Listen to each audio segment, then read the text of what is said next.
Hello and welcome back to my channel. Thank you very much for watching. My name is Sean. Please subscribe for all kinds of different videos from me.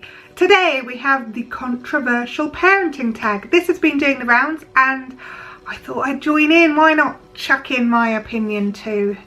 Who knows?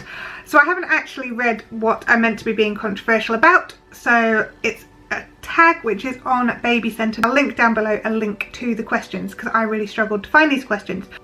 Number 1, pro-life or pro-choice. I am very much pro-choice. However, I have very strong opinions on kind of pro-life as well, because my sister is very severely disabled, and probably had they realised in pregnancy, I don't think mum would have done anything about it, but she could have been one of those pregnancies which could have been terminated. I also have my goddaughter is a baby who was born at 23 weeks and is now 10 years old and doing really well. So I kind of see that if you can terminate a baby a week later than she was actually born and she's fine, you know, yes, she does have some problems, but she's incredibly intelligent. She's a wonderful young girl and she was born a week earlier than that cut-off date. So that kind of doesn't quite sit right with me, and I'm totally pro-choice, but there's definitely an element of me which is pro-life. Number 2, baby wearing. Yes, I am a fan of baby wearing. When my daughter was born, my son was nearly 2, and so he was still in his pushchair, so I could push him in the pushchair and have her in a wrap attached to me. She slept really well in it. It worked really well for us, and I wouldn't think twice about doing it again. Number 3, circumcision. Well, I wouldn't get my children circumcised because I don't believe in whatever religious view it is that means you get a child circumcised. But I know it's far more prevalent in America. I know that that happens a lot more often and kind of happens as part of the course. But here we certainly don't do it as part of the course. I don't really understand why it's done, if I'm being honest. So no, I wouldn't get my children circumcised, but I have absolutely no problem with someone who would get their children circumcised. Doesn't bother me in the slightest either way. Number 4, adoption. Well, we looked at adoption before I got pregnant with my son. I'm very much pro-adoption. I don't really understand what you would do if adoption didn't exist. So yes, I would adopt. I definitely thought about adopting. I would totally be up for adopting a 3rd child, but my husband wouldn't, so not gonna happen. Number 5, oh, this is a bit controversial. Baby piercing. Well, I don't particularly like it myself, but it's someone else's choice to do that, and that's absolutely fine. And I know that culturally it's far more kind of acceptable in certain cultures. So my ex-boyfriend has married a Peruvian woman and their baby had the ears pierced at like 2-3 days old, and that was just what was culturally done there, I believe. I don't have any problem with other people doing it, but I don't particularly like it myself. I had to wait till I was 14 to have my ears pierced, so my children are definitely having to wait as long as I did. Number 6, breast milk versus formula. Well, as long as they're fed, I couldn't care less what someone feeds their baby. My son was breastfed and my daughter was fed formula because she couldn't breastfeed. My son had a tongue tie, so that had to be snipped before he could properly feed. We had all sorts of problems with both, I'll be honest, and all sorts of great things with both.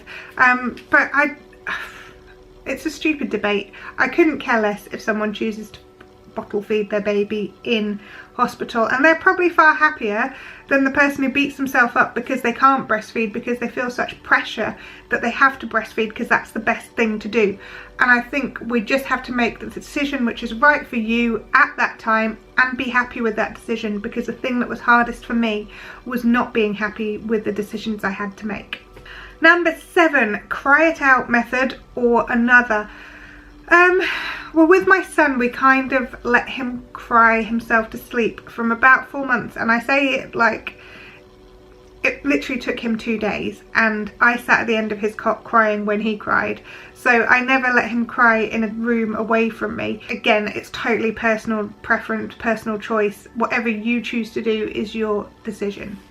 Number 8, spanking. Well, I'm pretty sure it's illegal to smack your children, so it's not something we do. It's definitely something that has happened on occasion. In fact, my daughter slapped me and I slapped her back just as a pure reaction. I didn't even think about it.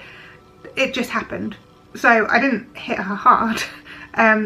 but it was just a reaction to being hit myself. That was just my personal reaction. It's not something I would do out of choice. It's just something that has occasionally happened when I haven't, you know, just as a split-second reaction. Number 9, co-sleeping. We haven't co-slept with our children because I was too scared that I would kind of squash them in the night or roll on them or something bad would happen. So that hasn't happened for us. They've both slept in their own beds from, well, the day we brought them home. Number 10, home versus public versus private versus charter schooling. I'm not entirely sure what charter schooling is, I'll be honest. Again, my children go to a normal school, but I love the idea of homeschooling, but I work full-time and I work full-time at home, but I couldn't fit that into my day, and I quite like being by myself. So for me, just a normal school is absolutely fine for my children. And I don't know what will happen when they get to secondary school. We've got some good grammar schools around here, but I don't know. And as long as they're kind of learning and happy, then I'm happy too. Oh my goodness. Number 11, vaccinations. This really is opening like a can of worms, this tag. I fully believe in vaccinating my children, and I'm very happy with the choice that I made to get my children vaccinated. I think that I would rather that they were vaccinated, but also if my children are vaccinated, then it's helping the people who don't have their children vaccinated, because the more children who are vaccinated, the fewer things that are going to be going round, so less chance of them catching it anyway. I recall being vaccinated at school. I think I had the MMR. I think I was one of the first years to have it. I was fine. Well, debatable, but I'm pretty sure that's not because of the vaccinations. Vaccinate my children. Number 12, medicating children. I'm not entirely sure. That sounds like quite sinister. My children have medicine when they're poorly, like, you know, paracetamol stuff or ibuprofen, kid stuff. I don't give them the stuff with E numbers in because they go mental on it. And Calpol quite often tends to make them just stay awake. I don't know what it does to them, but I would give my children medication if they needed it, that's for sure. Number 13, cloth versus disposable nappies. Well, with my daughter we had cloth nappies and I loved them. They were absolutely brilliant, really easy to use. Didn't matter that you just chucked them in the washing machine. They were so easy, and I wished I'd done them with my son. With my son we used organic biodegradable nappies, which sound expensive, but actually I bought them in bulk and they weren't much more expensive than Pampers or something like that. They were, because he had really bad eczema, so we went with that for him because it was the best thing for his body, basically. Number 14, store-bought baby food versus homemade. I'm pretty sure anyone who has more than one child will know that with the first child they did like homemade everything. They pureed everything. I used to grate sirloin steak so that he would get steak and things.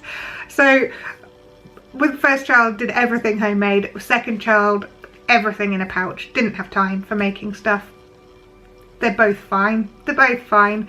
And now I kind of do a mix of both. They eat at school every day, but I generally cook them a meal every evening. Sometimes can't be bothered, so they have eggs on toast or beans on toast or hoops on toast. But more often than not, they eat very well. Oh my goodness, what a can of worms that tag was. I definitely should have read the questions before I started. Let me know in the comments below, and I'm sure you will, whether you agree or you disagree with me. We all have our own opinions. If we didn't, life would be really boring. Please be nice though. I respect everybody else's decisions to do what they want to do with their children and bring them up in the way that they want to. I hope you've enjoyed this video. If you have, give us a thumbs up. If you would like to, then please subscribe, and I will see you again soon. Alright, bye.